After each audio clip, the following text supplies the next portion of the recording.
MRD daily मध्ये आपला स्वागत आहे। आमचे चॅनलला लाईक करा, शेअर करा, कमेंट करा आणि सबस्क्राइब करायला विसरू नका।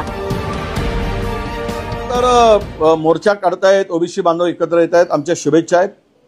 मला तसा काही निरोप नव्हताच त्या मोर्चाच्या संदर्भात, कारण मोर्चामध्ये महाराष्ट्रातील आमचे 3 मंत्री उपस्थित असताना मला आशा आहे की या मोर्चामधून नक्की सरकारचा प्रतिनिधी म्हणून 2 सप्टेंबरचा JR रद्द करण्याचा निर्णय होईल। आम्ही जरांगेंनी जे केलं ते लोकांच्या पुढे आहे, पण अलीकडे जरांगे म्हणून सरकारची पाठराखण होऊ नये। सरकारने जो काळा JR काढून 2 सप्टेंबरचा जे ओबीसीच्या हक्काचं हिरावून घेतला आहे, याला दोषी कोण आहे? याचं पाप कोणाच्या डोक्यावर आहे? हे पाप करणारे कोण आहेत? तर महायुती सरकार आहे।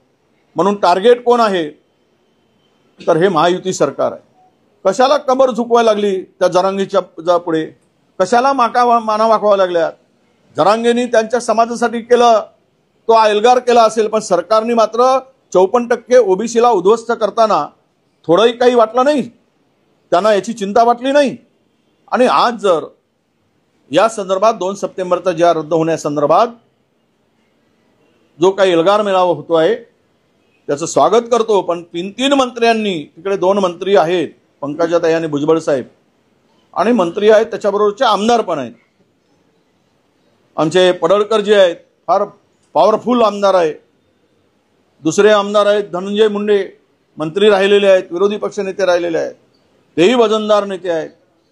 तर मला वाटतं 3ही पक्षाचे प्रतिनिधी सत्ताधारी त्या मेळाव्यात प्रमुख उपस्थिती आहे।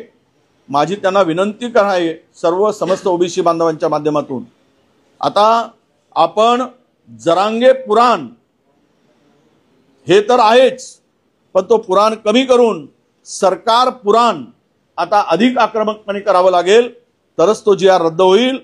नाहीतर आपण म्हणू की आपल्याला आशेचा किरण, हा आशेचा किरण काय करतो हे तुम्हाला सांगावं लागेल।